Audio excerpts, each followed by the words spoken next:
आप लाशें उठा रहे थे तब भी अल्लाह का शुक्र अदा कर रहे थे।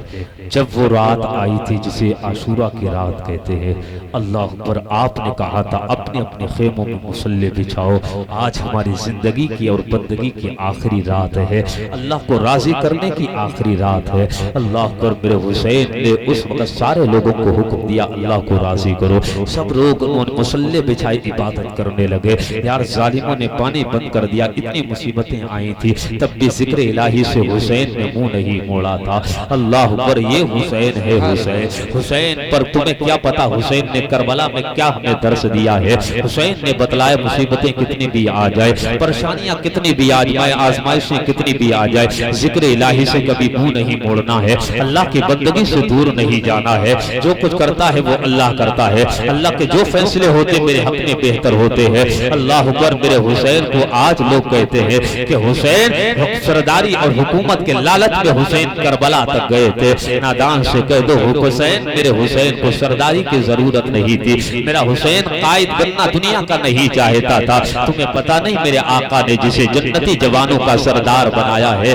वो दुनिया की फानी हुकूमत को क्या करेगा। ठोकर पर ऐसी हुकूमतें उसकी है। यजीदियों तुम्हें दुनिया की हुकूमतें मुबारक हो, मेरे हुसैन को जन्नत की हुकूमत मुबारक है। मेरे आका ने फरमाया इन्नल हसना वल हुसैना सय्यदा शबाबी अहले जन्ना। हुसैन किसी ऐरे गैरे का नाम नहीं है, जन्नत के जवानों के सरदार का नाम हुसैन है। बेशक सुभान अल्लाह सुभान अल्लाह।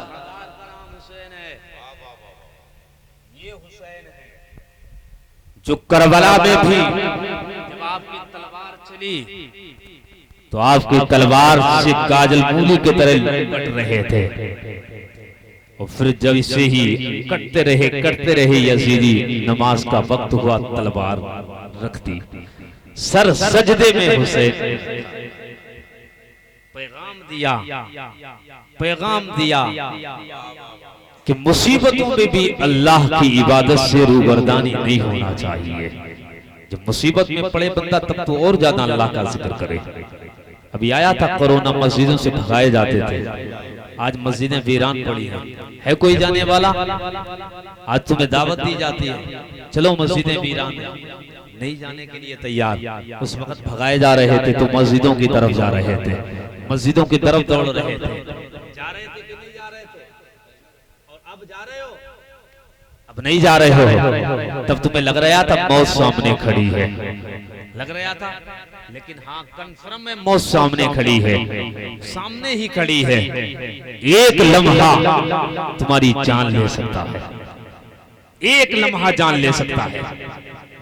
मौत हमारे सर पे खड़ी है, हर वक्त मौत को याद करो। ना जाने कब मौत ने आकर मेरा गला दबा दिया और फिर हमें उस दारे हकीकी की तरफ जाना पड़ा जहां से जाने के बाद फिर पलटना नहीं है। अल्लाह पर वही असल हुकूमत है। दुनिया में आने के बाद हमने दुनिया को कामयाब बनाने के लिए मकान बनाया, मकान में मार्बल लगाया, नल लगाया और तरह तरह के इंतजामात किए। दुनिया में आने के बाद आखिरत की कोई फिक्र नहीं है। कितनी जिंदगी है, 63 साल की जिंदगी, 60 साल की जिंदगी, ज्यादा से ज्यादा 70 साल की जिंदगी। अब तो 60 साल कम लोग रह रहे हैं, इसीलिए सरकार ने 60 साल की पेंशन बनाई है ताकि कम लोगों को 60 साल देना पड़े। 60 साल की जिंदगी में इंसान क्या नहीं करता, प्लाट बनाया, मकान खरीदा, ये किया वो करा, जमीनें खरीदी, जायदाद तैयार की, लेकिन जहां हमेशा हमेशा रहना उसकी कोई फिक्र नहीं है। जिस मकान में हवाओं की जरूरत है उस मकान में हवा की जरूरत है, उस मकान की कोई फिक्र नहीं है। जहां पर रोशनी की जरूरत है उस मकान की रोशनी के लिए कोई इंतजाम नहीं किया है। जहां पर तुझे अंधेरे खत्म करने के लिए किसी चीज की जरूरत है वहां पर उजाले के लिए हमने कोई इंतजाम नहीं किया है।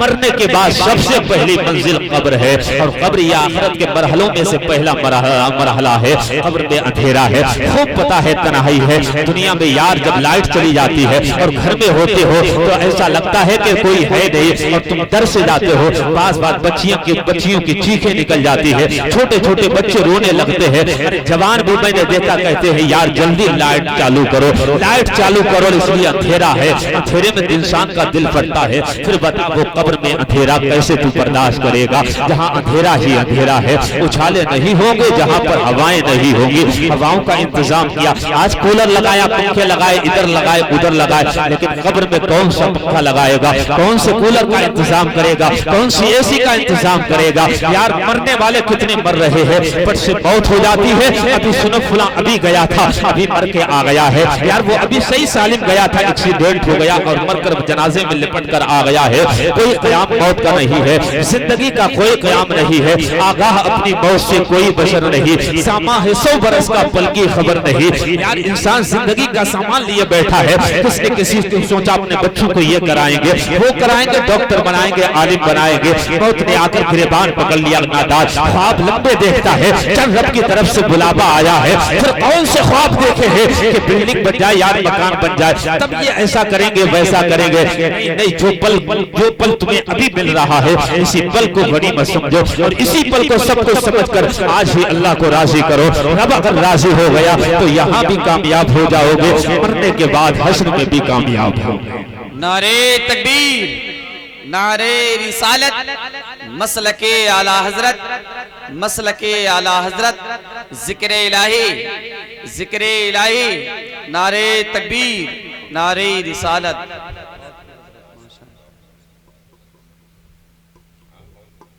काम वो करो जो मरने के बाद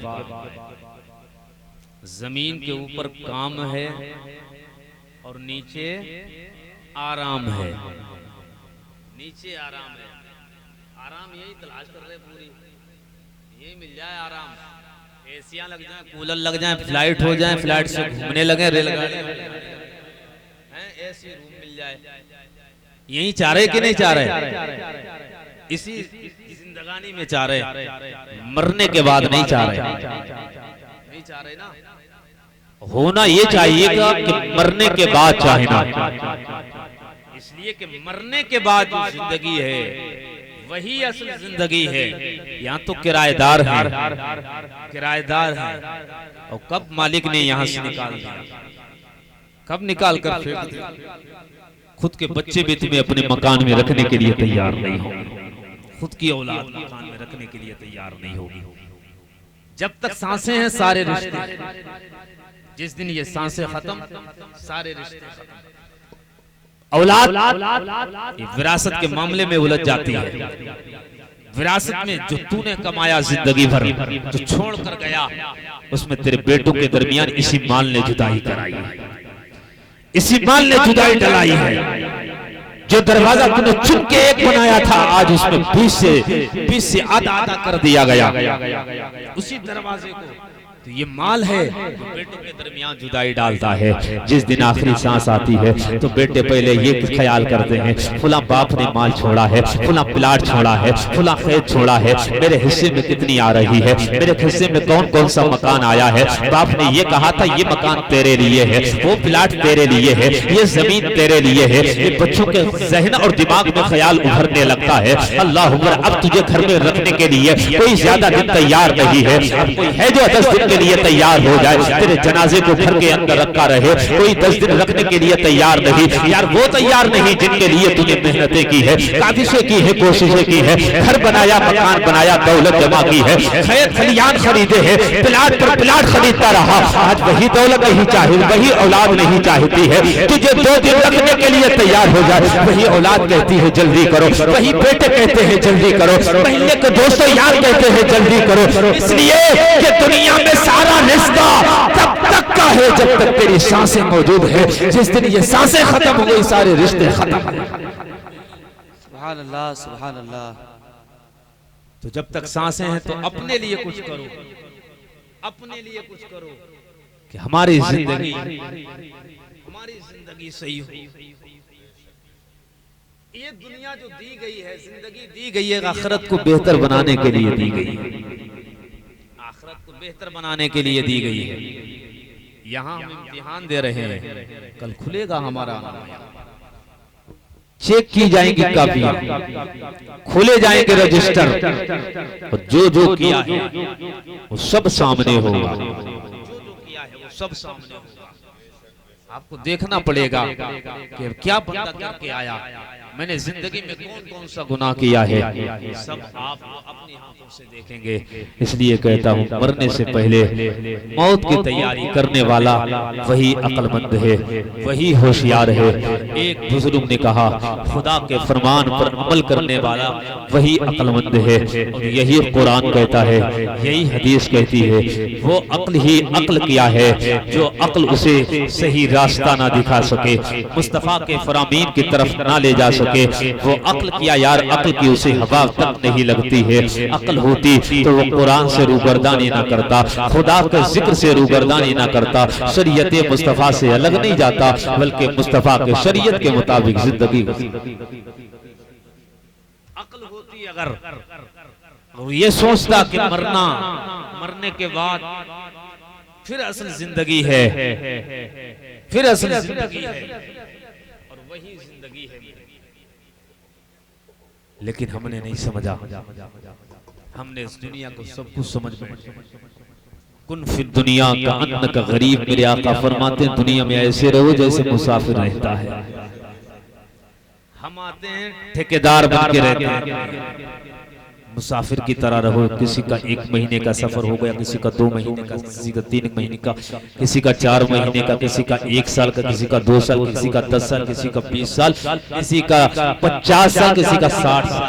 ये सफर है सफर, और ये सफर अपने रफ्तार से चल रहा है, और आखिरी मंजिल हमारी मौत है, आखिरी सांस है, वो आएगी। फिर हम सबको जाना है। सफेद कफन जो कुछ लेकर नहीं आया था, सफेद कफन लेकर जाएगा, और सफेद कफन के साथ हमें जमीन के नीचे वो 2 गज जमीन जो गरीब को मिली, यतीम को मिली, बेवा को मिली, फकीर को मिली, मिस्कीन को मिली, वही हमें मिलेगी। वही कफन होगा, वही कपड़ा होगा, और वही उतनी जमीन होगी। न मालदार को ज्यादा जमीन, न मार्बल लगा कर दिया जा सकता, और वहां अगर मार्बल लगा भी दिया तो कोई काम का नहीं। वहां शीशे का इंतजाम कर भी दिया तो कोई काम का नहीं, उजाले का इंतजाम कर भी दिया तो कोई काम का नहीं। इसलिए उजाले नमाज से होंगे, उजाले नमाज से होंगे, नेकियों से होंगे, जिक्र इलाही से उजाले होंगे। यही ठंडक पहुंचाएगा, इसी से उजाले होंगे, इसी से घबराहट खत्म होगी। इसलिए जो बंदा जिक्र करके जाएगा, अल्लाह जिक्र की बरकत से उसके कब्र को मुनव्वर।